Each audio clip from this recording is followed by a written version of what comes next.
It was really painful. I have to say this to you, Chris. I couldn't go on the full 3 hours. I gave up after 2.5. What was really remarkable is the degree to which they avoided the major issues facing the American people and believe that every single problem facing humanity is all attributed to Barack Obama. He has caused all of the problems.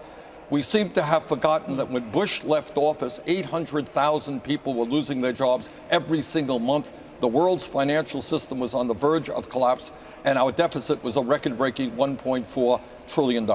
On climate change, they said, yeah, okay, it's there, but it's not for the federal government. Let the states deal with it more. Federal government doesn't have an answer. In terms of poverty and income, they blame you. They say you've taxed people into a position that they're in, and you've locked up business. And most notably on immigration, they say that's on you, too, because your party president, I know you're an independent, but caucusing with the Democrats, and they say that Barack Obama promised it. It's part of why he got elected, and he's done nothing. You didn't get it done. These are all your problems. Oh, well, let's just deal with that. First of all, they do not believe. I mean, let's be frank. They do not believe in comprehensive immigration reform, and that's why the House of Representatives has not taken up the comprehensive immigration reform passed by the Democrats in a bipartisan way, I should say, in the Senate. We did it. In terms of climate change, no, Chris, I did not hear anybody say, oh, this is a planetary crisis. We have got to do something. Really, the federal government should not do something?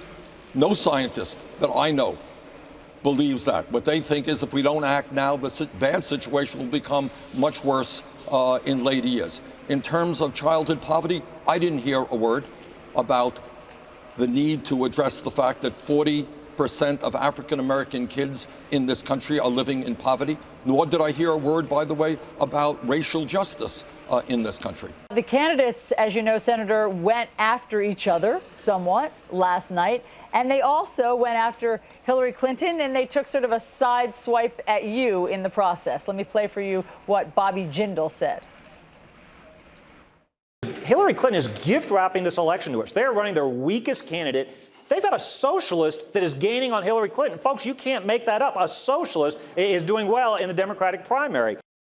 I know for Governor Jindal, it is easy to try to frighten people. We throw out a word, socialism. Oh, my goodness, we're all supposed to be shaking in our boots. But I think if you look at some of the real success stories in many of these countries, there's a lot that we can learn. Countries like Finland and Denmark and Sweden are much more homogenous than we are. They are much smaller than we are. But there are lessons that we can learn. Why are we the only major nation on earth that doesn't guarantee health care to all people? Forget Scandinavia. I live 100 miles away from Canada.